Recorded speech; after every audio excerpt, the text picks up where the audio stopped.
Hello students. आज हम लोग जो है सरल रेखा वाला जो चैप्टर है उसको समझने का प्रयास करेंगे। यदि कोई रेखा x अक्ष की धनात्मक दिशा के साथ वामावर्त दिशा में कोण थीटा बनाती है तो tan थीटा का मान रेखा की ढाल कहलाता है और इसे यम से निरूपित करते हैं। बिंदु x1 y1 और x2 y2 से गुजरने वाली रेखा का ढाल होता है यम बराबर y2 माइनस y1 बटे x2 माइनस x1।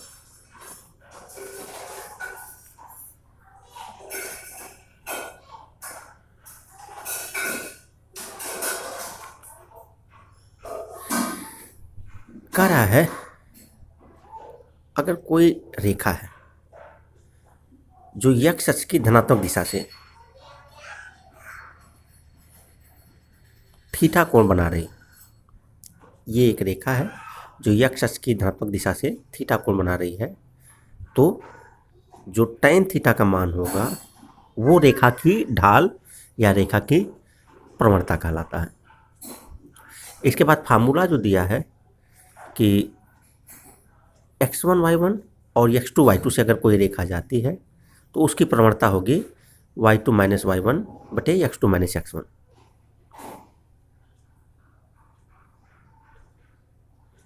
मान लीजिए ये पॉइंट है x1 y1 और ये पॉइंट है x2 y2। अब ये पॉइंट अगर x1 y1 है यानी ये दूरी x1 और ये ऊंचाई y1,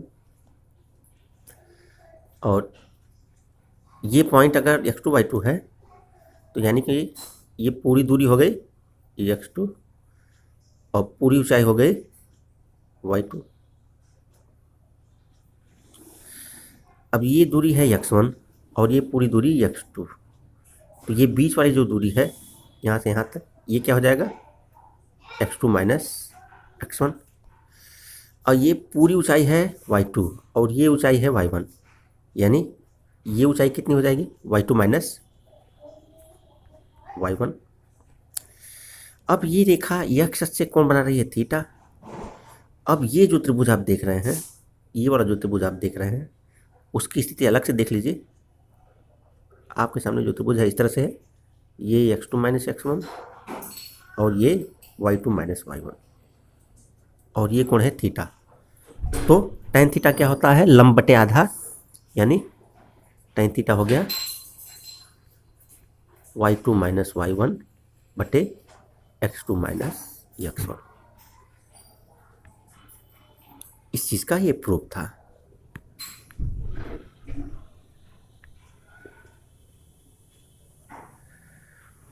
दो रेखाओं के बीच का कोण, दो रेखाएं जिनकी ढाल क्रमशः m1 तथा m2 है के बीच का कोण थीटा हमें tan theta equal two plus minus m1 minus m2 बटे 1 प्लस m1 m2 से प्राप्त होता है।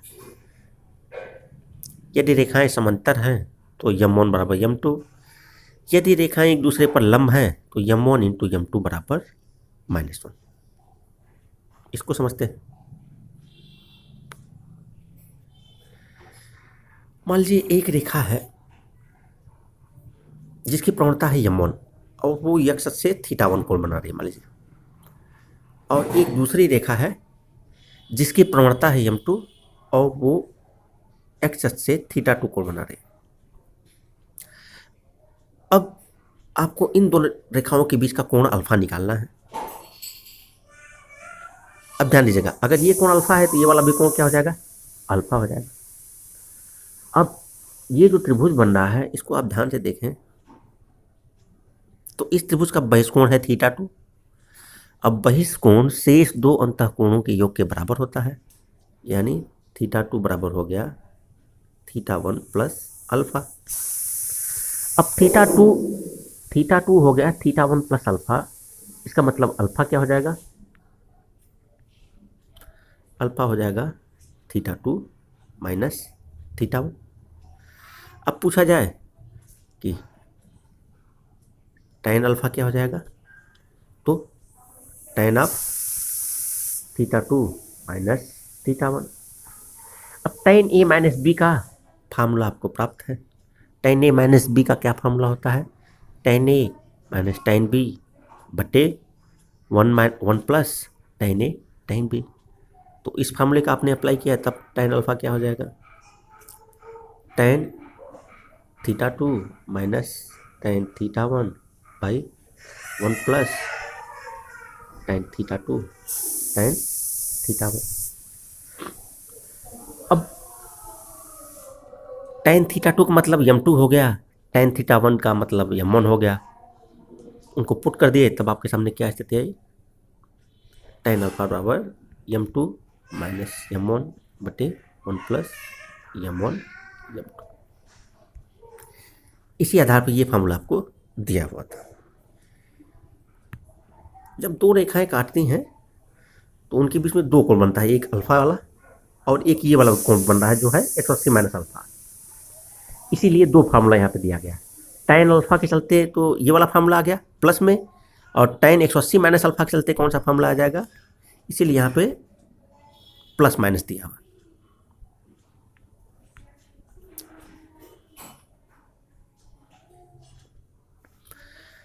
यदि तीन बिंदु पी एच के क्यू x1 y1 एवं आर x2 y2 इस प्रकार है कि पी क्यू की प्रवणता क्यू आर की प्रवणता के बराबर है, तब वे तीनों बिंदु समरेख कहलाते हैं।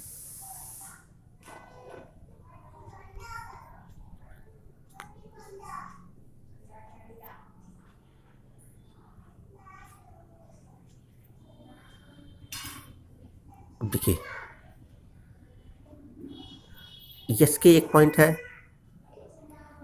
x1 y1 और एक पॉइंट है x2 y2। अब कह रहा है कि इस रेखा की जो प्रवणता है एच के से एक्स वाई तक की जो रेखा की प्रवणता है, ठीक वही प्रवणता x1 y1 से x2 y2 तक की रेखा की।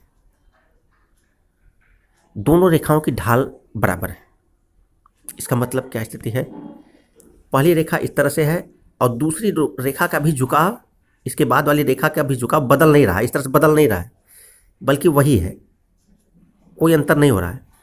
तो ये जब रेखा के झुकाव में कोई अंतर नहीं हो रहा है तब तीनों बिंदु क्या हो जाएंगे? समरेख हो जाएंगे।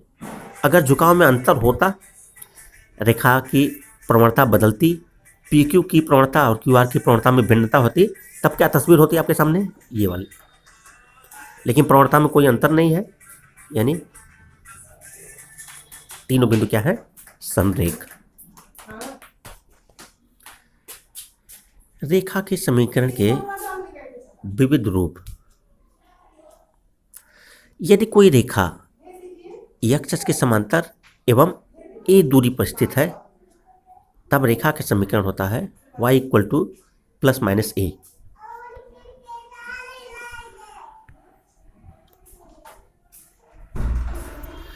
रेखा x अक्ष के समांतर है और a दूरी पर स्थित है। ये आपका x अक्ष है, x अक्ष के समांतर और a दूरी पर, तो x अक्ष से a दूरी पर इस तरह से भी रेखा हो सकती है और इस तरह से भी हो सकती है। a दूरी पर है लेकिन x अक्ष से ऊपर की दिशा में, a दूरी पर ही है लेकिन x अक्ष से नीचे की दिशा में। तो अगर मान लीजिए रेखा x अक्ष के समांतर है और a दूरी पर है और ऊपर की दिशा में है, तब समीकरण क्या हो जाएगा? y equal to a। और x अक्ष के समांतर है और a दूरी पर नीचे की तरफ है, तब रेखा का समीकरण क्या हो जाएगा? y बराबर माइनस a।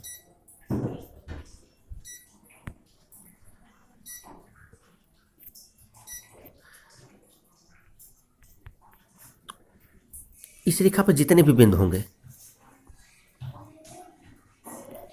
वो किस तरह के बिंदु होंगे? मान लीजिए ये बिंदु क्या होगा? 0, a। मान लीजिए 1 यूनिट आप आगे बढ़े तो ये बिंदु क्या होगा? 1, a। ये बिंदु क्या होगा? 2, a। ये बिंदु क्या होगा? 3, a। तो आप देख रहे हैं कि x कोऑर्डिनेट तो बदल रहा है लेकिन y कोऑर्डिनेट सबका a है, इसीलिए इस रेखा का समीकरण है y बराबर a।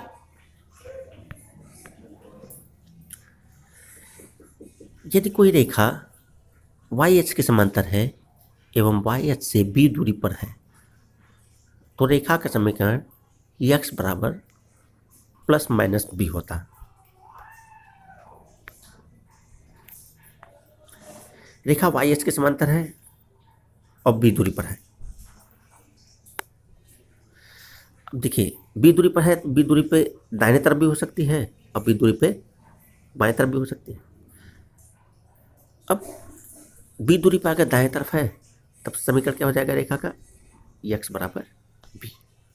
अब बी दूरी पर बाएं तरफ है तब रेखा का समीकरण क्या हो जाएगा, एक्स बराबर माइनस बी।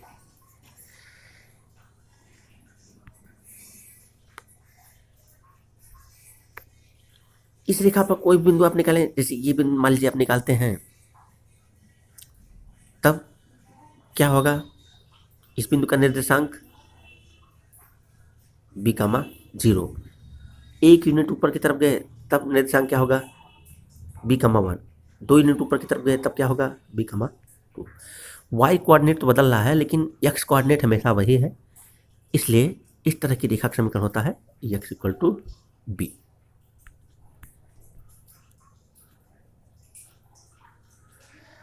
बिंदु x0 y0 से होकर जाने वाली तथा यम प्रवणता वाली रेखा का समीकरण होता है y minus y zero equal to m x minus x zero.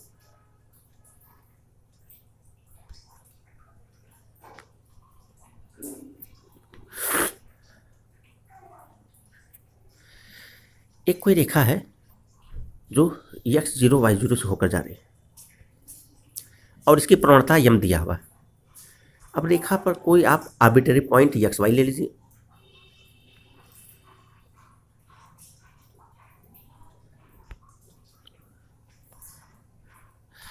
अब एक पॉइंट x0 y0 जो आपको दिया हुआ है और एक आर्बिट्ररी पॉइंट जो आपने x का y लिया, इस आधार पर अभी जो आप पीछे फार्मूला देखे थे, इस आधार पर इस रेखा की प्रवणता क्या हो जाती, y माइनस वाई जीरो बटे एक्स माइनस एक्स जीरो, जबकि प्रवणता दिया है यम, यानी y माइनस वाई जीरो बटे एक्स माइनस एक्स जीरो बराबर यम। इसका मतलब क्या हुआ कि y माइनस वाई जीरो बराबर यम एक्स माइनस एक्स जीरो।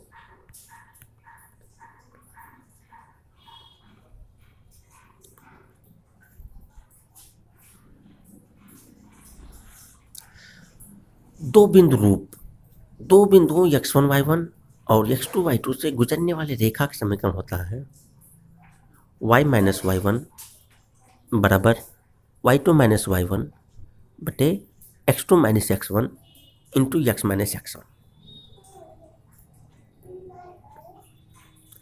मान लीजिए कोई रेखा है जो x1 y1 और x2 y2 से होकर जा रही है।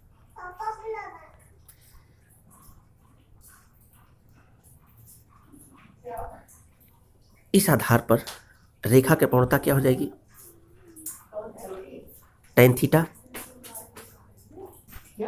बराबर हो जाएगा y2 माइनस वाई वन बटे x2 माइनस एक्स वन। इस आधार पे और इस रेखा पर आपने कोई आर्बिट्ररी पॉइंट ले लिया x कमा y,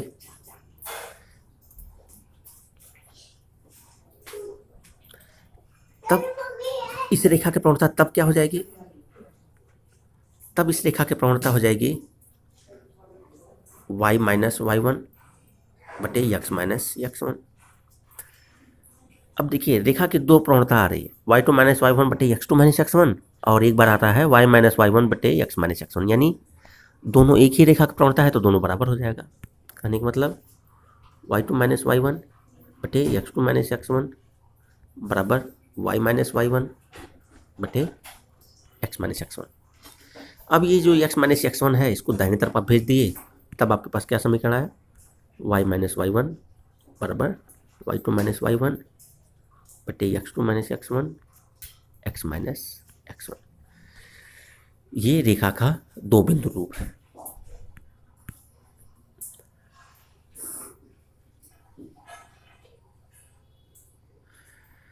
ढाल अंतःखंड रूप, वाई अक्ष पर अंतःखंड सी काटने तथा यम ढाल वाली रेखा का समीकरण y बराबर एम एक्स प्लस सी है। ध्यान दीजिए कि सी का मान धनात्मक अथवा ऋणात्मक होगा यदि y अक्ष पर अंतःखंड क्रमशः धनात्मक अथवा ऋणात्मक भाग पर बना है।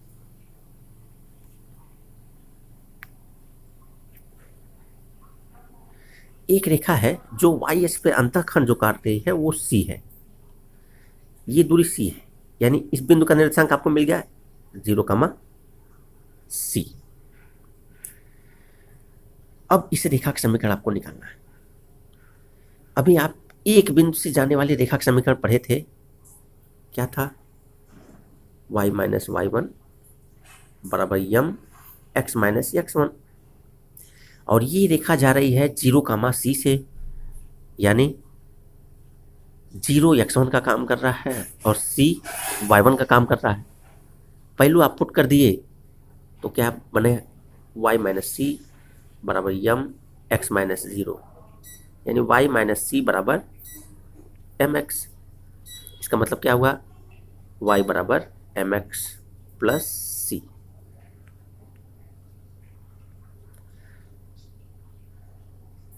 अंतःखंड रूप x अक्ष एवं y अक्ष पर क्रमशः a तथा b अंतःखंड बनाने वाली रेखा का समीकरण x बटे a प्लस y बटे b बराबर 1 होता है। इसको समझिए, ये कैसे होता है? x अक्ष पर a अंतःखंड काट रहा है और y अक्ष पर b अंतःखंड काट रहा है, यानी इस बिंदु का निर्देशांक क्या हो जाएगा? a,0 और इस बिंदु का 0, अब आपको उस रेखा का समीकरण निकालना है जिस पे दो बिंदु स्थित हैं a,0, 0, अब ऐसी स्थिति में आपको x1 y1 और x2 y2 से होकर जाने वाली रेखा का समीकरण निकालना है। मान लीजिए कि a है x1, 0 है y1, यहाँ 0 है x2 और b है y2। इसको अलग से अगर लिख लें, a0, 0b, a0 x1 y1 है और 0b x2 y2 है, तो रेखा का समीकरण क्या हो जाएगा? y माइनस वाई वन बराबर y2 माइनस वाई वन बटे x2 minus x1 into x minus x1। इस सवाल में y माइनस 0 बराबर y2 minus Y one b minus 0 बटे x2 minus x1 0 minus a into x minus x1। इसका मतलब y बराबर b बटे माइनस a, मतलब माइनस b बटे a, x माइनस a। अब ये जो a है इसको बाएं तरफ आप गुणा कर दिए तो ए वाई बराबर, अब माइनस b का कोष्टक में गुणा किए तब क्या आएगा? Minus B X plus A B. अब इस चीज़ को याद कर लीजिए, ए वाई बराबर minus B X plus A B, A Y बराबर minus B X plus A B.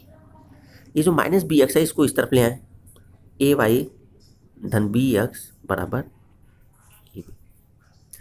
इस समीकरण के दोनों पक्षों में ए बी से भाग देने पर, इस समीकरण के दोनों पक्षों में ए बी से भाग देंगे तब क्या आ जाएगा? Y by b plus x by a equal to 1। यही रेखा का अभिन्न समीकरण। रेखा का अभिलंब रूप, मान लीजिए कि निम्नलिखित आंकड़ों वाली एक रेखा जो ऊर्ध्वाधर नहीं है, मूल बिंदु से रेखा पर खींचे गए लंब की लंबाई p है और अभिलंब द्वारा x अक्ष की धनात्मक दिशा के साथ बनाया गया कोण ओमेगा है, तब रेखा का समीकरण होगा x cos omega plus y sin omega equal to p।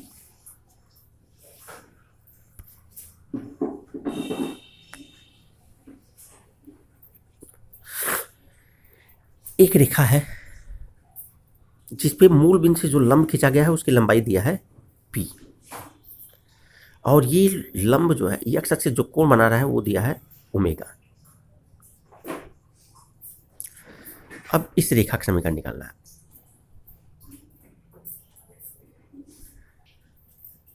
अब इसके लिए आप क्या करें,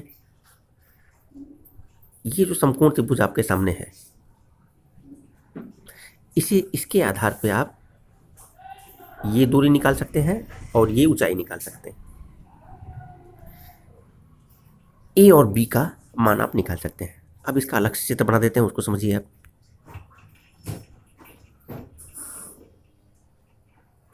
ये दूरी पी है, ये ओमेगा है, ये ए है, ये बी। अब इस चित्र में कास ओमेगा निकालें। कास ओमेगा बराबर क्या हो जाएगा, आधार बटे कर्ण, यानी ए बटे पी। यानी ए क्या हो जाएगा, ए हो जाएगा पी कास ओमेगा। इसी तरह से साइन ओमेगा क्या हो जाएगा, साइन ओमेगा हो जाएगा लंब बटे कर्ण, यानी बी बटे पी। तो बी क्या हो जाएगा इससे, पी साइन ओमेगा। तो ए का मान आया पी कास ओमेगा, बी का मान आया पी साइन ओमेगा। इसको याद रखिए, ए आया पी कास ओमेगा और बी आया पी साइन ओमेगा। अब फिर से पुरानी चित्र पर चलते हैं।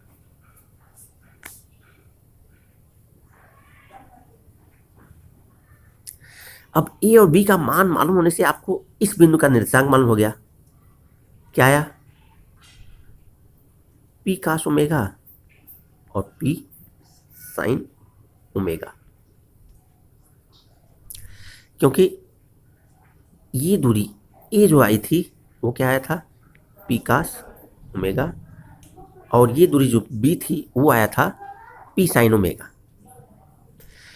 इस कारण से आपको इस बिंदु का निर्देशांक मालूम हो गया। क्या आया, P cos omega p sine omega. अब एक बिंदु से जाने वाली रेखा का समीकरण आप याद कीजिए, क्या था, y माइनस वाई वन बटे एक्स माइनस एक्स वन बराबर यम, या फिर कहें y माइनस वाई वन बराबर M into X minus x one.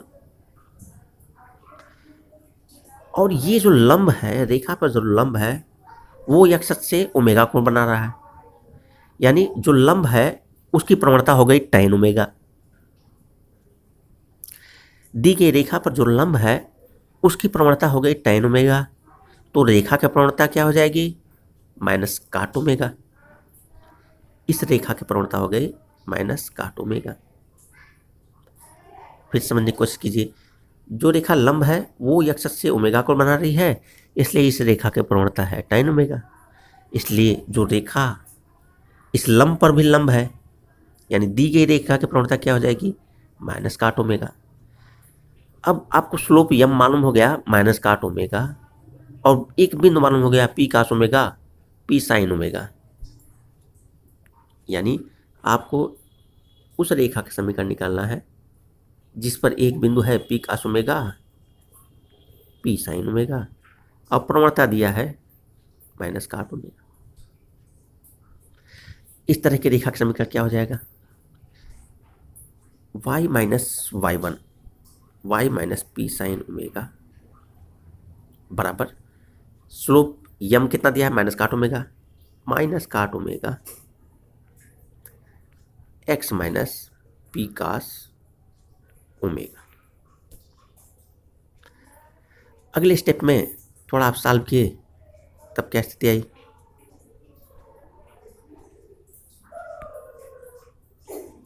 y minus p sine omega, जो माइनस काट ओमेगा था उसको आप ऐसे लिख सकते हैं, माइनस कास ओमेगा बटे sine omega x minus p cos omega.